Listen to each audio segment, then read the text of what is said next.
What if the key to unwavering calm in a chaotic world isn't about changing your circumstances, but fundamentally shifting how you respond to them? Imagine a life where unexpected setbacks don't send you spiraling, where you feel genuinely empowered despite external forces that seem beyond your grasp. The secret lies in an ancient philosophy that teaches us a profound truth about control, acceptance, and discovering true serenity. Many of us live constantly striving to control every aspect of our lives: our careers, our relationships, our futures. This relentless pursuit often leads to immense frustration, anxiety, and a feeling of powerlessness when reality inevitably diverges from our meticulously laid plans. We spend precious mental energy battling against situations that are simply not amenable to our will, draining our vital resources. The Stoics, observing this universal human struggle millennia ago, drew a remarkably clear line. They urged us to identify what is truly up to us and what is not. This isn't passive resignation. Rather, it's a strategic and powerful redirection of our focus. By distinguishing between these two spheres, you can channel your efforts where they actually make a difference, avoiding needless suffering. One of the most profound voices in Stoicism was Marcus Aurelius, a Roman emperor who ruled for 2 decades. Burdened by the immense responsibilities of leading an empire, facing wars, plagues, and betrayals, he still found solace and strength in this philosophical distinction. His personal writings, later known as Meditations, reveal a constant struggle and triumph in applying these principles. Marcus Aurelius advised, "Accept the things to which fate binds you, and love the people with whom fate brings you together." This isn't merely tolerating your circumstances. It's about actively embracing them as the raw material for your present moment. It means letting go of the desperate wish for things to be different, and instead engaging with what is fully and without resentment. To accept what fate binds you is to acknowledge reality without judgment. When confronted with an unavoidable situation, like a change in plans or an unexpected challenge, your first step is to recognize its objective existence. This act of non-resistance liberates a vast amount of mental energy that would otherwise be wasted on wishing, complaining, or futile attempts to reverse the irreversible. And to love the people with whom fate brings you together extends this radical acceptance to your human connections.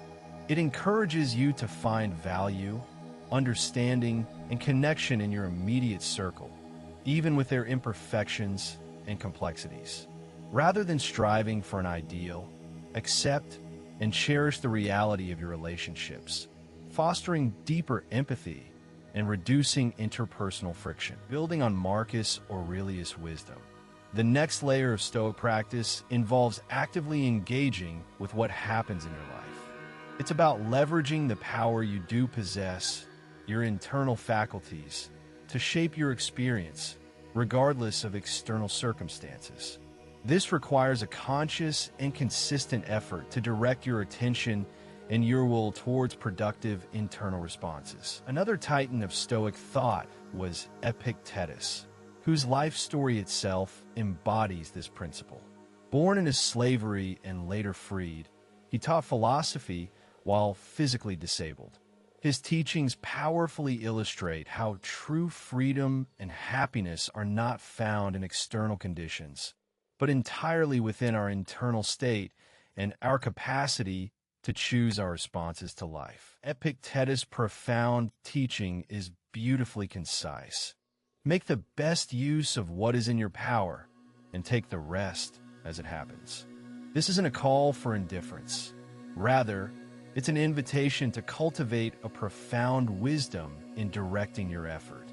It empowers you to maximize your internal agency while wisely letting go of the need to control every outcome, recognizing its futility. Consider a modern-day example. You've poured months of effort into a project at work, only for it to be unexpectedly canceled due to corporate restructuring.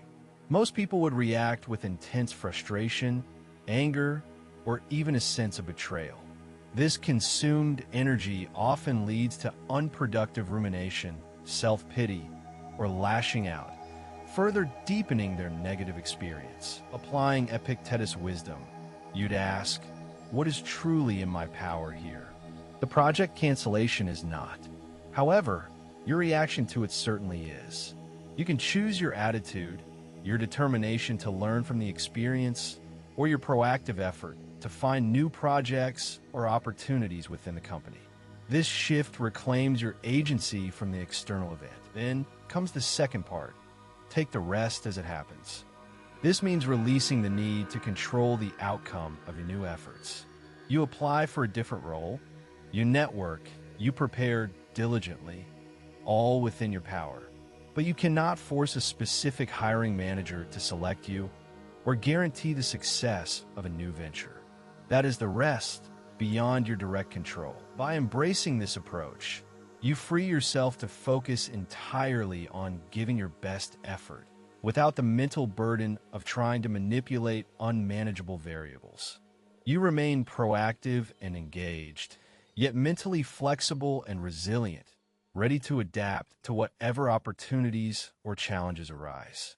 This cultivates a deep sense of calm confidence in the face of uncertainty. The final and perhaps most liberating insight from the Stoics addresses our deep-seated fear of change and loss.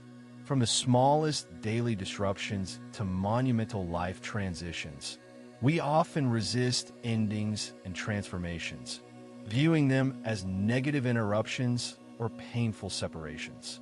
This natural human tendency can lock us into cycles of sadness and regret, preventing forward movement. Marcus Aurelius, ever the pragmatic philosopher, offers a radical and beautiful perspective on this universal human resistance.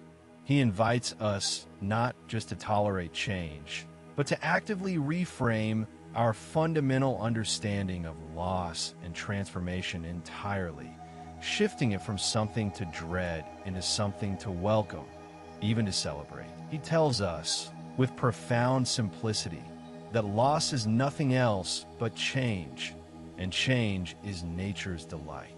This seemingly gentle statement is, in fact, a powerful challenge to our most ingrained perceptions.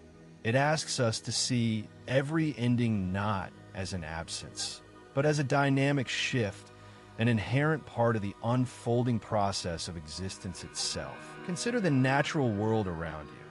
Seasons endlessly cycle, tides ebb and flow, leaves fall from trees in autumn, only for new buds to emerge in spring.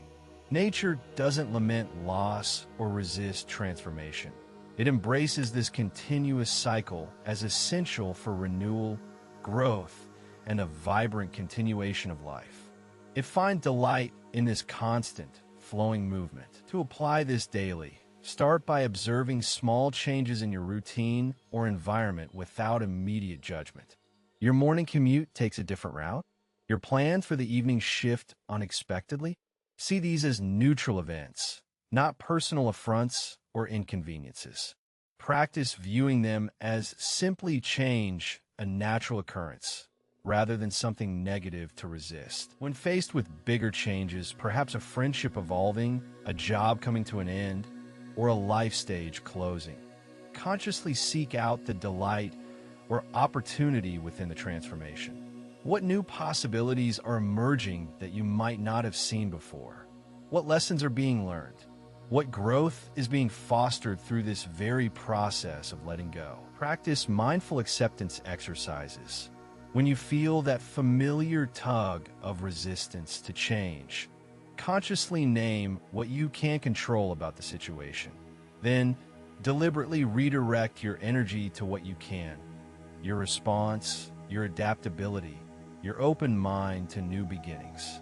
This isn't easy, but with practice, it builds a profound inner resilience. Embracing the power of accepting what you cannot change isn't a passive surrender to fate. It's an active reclamation of your inner peace, your mental clarity, and your personal agency. It's about finding unwavering calm, not by battling the world into submission, but by mastering your own mind and directing your energy toward what truly matters. This ancient wisdom offers a timeless path to genuine serenity.